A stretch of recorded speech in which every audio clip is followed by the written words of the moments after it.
Hyderabad central యూనివర్సిటీలో సర్కార్ గూండాగిరి కొనసాగింది. హెచ్సియులో భారీగా పోలీసుల బలగాలను మోహరించి అష్టదిగ్బంధనం చేసింది. విశ్వవిద్యాలయం ద్వారాలన్నింటినీ బారికేడ్లతో మూసివేశారు. శాంతియుత ర్యాలీ చేపట్టిన విద్యార్థులు, అధ్యాపకులపై పోలీసులు లాఠీచార్జ్ చేశారు. అటు ప్రభుత్వం దమనకాండపై అటవీ శాఖకు బీఆర్ఎస్ ప్రవీణ్ ఫిర్యాదు చేయగా కేంద్ర మంత్రి ధర్మేంద్రకు దాసోజు శ్రవణ్ నివేదికను అందించారు.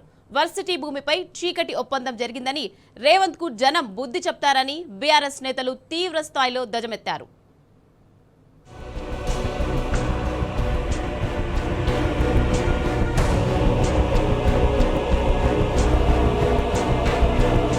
రేవంత్ రెడ్డి సర్కారుపై హెచ్సియు విద్యార్థులు పోరుబాట కొనసాగిస్తూనే ఉన్నారు. జీవ వైవిధ్యాన్ని కాపాడాలంటూ నిరసనలు కొనసాగుతూనే ఉన్నాయి. ఇక బుధవారం ఉదయమే హెచ్సియు క్యాంపస్ ను వేలాది మంది పోలీసులు చుట్టుముట్టారు. క్యాంపస్ చుట్టూ బారికేడ్లు ఏర్పాటు చేశారు. యూనివర్సిటీ లోపటికి బయట వ్యక్తులను రానివ్వకుండా, విద్యార్థులను బయటకు రానివ్వకుండా పోలీసులు బందోబస్తు ఏర్పాటు చేశారు. మరోవైపు భూముల వేలానికి వ్యతిరేకంగా క్యాంపస్ లో శాంతియుతంగా ప్రదర్శన నిర్వహిస్తున్న వర్సిటీ అధ్యాపకులు, విద్యార్థులపై పోలీసులు లాఠీలతో విరుచుకుపడ్డారు. ఇంకోవైపు అక్కడ పనులు నిలిపివేయాలంటూ హైకోర్టు స్టే విధించినప్పటికీ కోర్టు ఆర్డర్ కాపీలు అందలేదంటూ అర్ధరాత్రి వరకు పనులు కొనసాగించింది. మొత్తానికి బుధవారం హెచ్సియు క్యాంపస్ రణరంగాన్ని తలపించింది.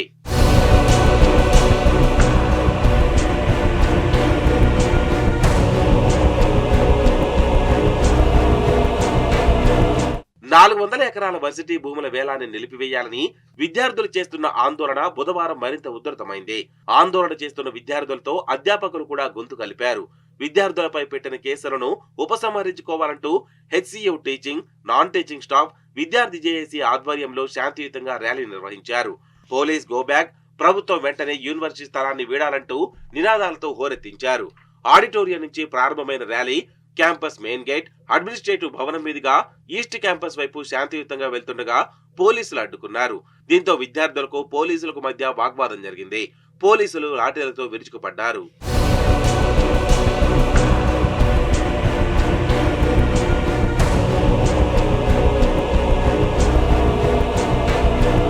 ప్రభుత్వాన్ని ప్రశ్నించకుండా వర్సిటీ యాజమాన్యం మౌనంగా ఉంటుందని ఆరోపిస్తూ విద్యార్థులు అర్ధరాత్రి వరకు అడ్మినిస్ట్రేషన్ భవనం ముందు ఆందోళన చేపట్టారు. భూముల పరిరక్షణ కోసం తమతో కలిసి రాష్ట్ర ప్రభుత్వంతో పోరాటం చేయాలని కోరుతూ అందజేసిన మెమరాండంపై వర్సిటీ యాజమాన్యం మౌనంగా ఉండడంతో అక్కడే బైఠాయించారు. యాజమాన్యానికి, రాష్ట్ర ప్రభుత్వానికి వ్యతిరేకంగా నినాదాలు చేస్తూ పాటలు పాడుతూ ఆందోళన కొనసాగించారు. వర్సిటీ భూములను తిరిగి అప్పగించి యూనివర్సిటీ పేరిట రిజిస్ట్రేషన్ చేసేంత వరకు తమ పోరాటం కొనసాగుతుందని స్పష్టం చేశారు. విద్యార్థులు లాఠీ దెబ్బలు తింటున్నా యాజమాన్యానికి కనిపించడం లేదంటూ ఆవేదన వ్యక్తం చేస్తున్నారు.